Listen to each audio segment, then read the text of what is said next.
Matinuguri ang City of Light. Umusbong ang mga bagong kaisipang naka-impluensya sa 28 taong gulang na Rizal noong 1889. Dito rin nabuo ang isa sa kanyang pinakamatatag na pagkakaibigan. Ang samahan nila ni Juan Luna, Felix Hidalgo, at Trinidad Pardo de Tavera. May pangalan pa ang grupo nila, Los Indios Bravos. Madalas, sa mga sulat naman ng lola ko, si Juliana, palagi siyang nagluluto ng mga Filipino foods o lutong bahay. At iniimbita niya lahat ang mga Filipino. So madalas sa mga notebooks niya nakalagay, kumain dito si Rizal, madalas si Rizal. Tapos kumain si ganito, si ganyan. Sinusulat niya lahat ng guest list niya.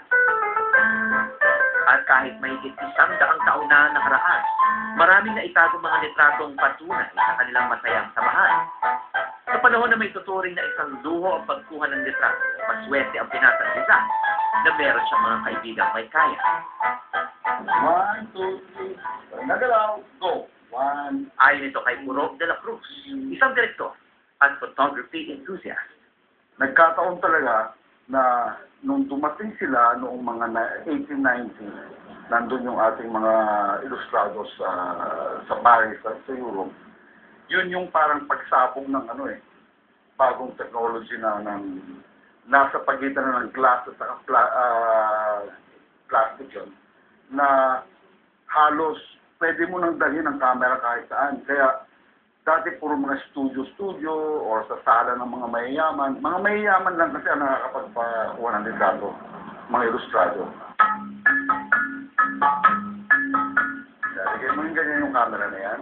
Tapos, yung subject na nandiyan sa harap, ipo-focus natin, titingnan natin. Bubuksan mo muna yung lente. Yan, tumbak na yan. Tapos, makikita mo ngayon yung image ng kukunan mo dito sa loob. Bukod sa mahalang camera, hindi pala madali kumuha ng isang litrato noon.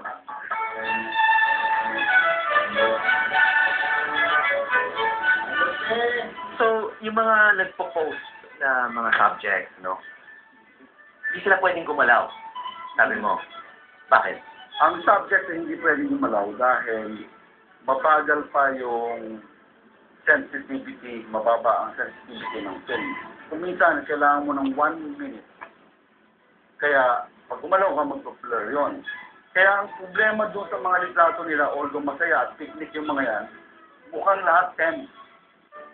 Mahirap man mag-pose sa harap ng camera noon, tila naging isa itong katuwaan para sa grupo ni Rizal.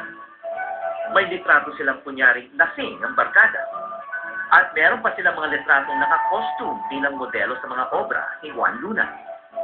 Tulad ka na malamang inuuna niya muna yung litrato, ganito itsura ninyo, bago niya ipininta.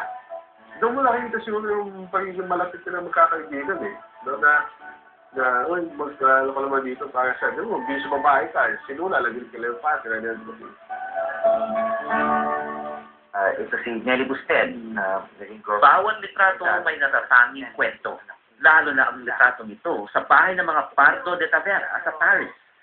Ang paborito kong litrato ng ating pambansang bayani. May kakaibang suot sa ulo at may ngiti sa labi na tila katulad ng ibang pamosong ngiti sa kasaysayan o sining. May misteryo tulad ni Mona Lisa. Actually, pilyo eh. Parang may ginawang... Parang hindi niya siniseryoso. Oo. Parang meron siyang ginawa trying to communicate sa labas. Ha? Diba parang kakaintindihan tayong dalawa, ha? Medyo, alam mo na, yung ganun. Sa tingin ko, yun ang malaking blanco at yun ang magandang pag-isipan. Ano yung kino-communicate mo sa labas? Sino to?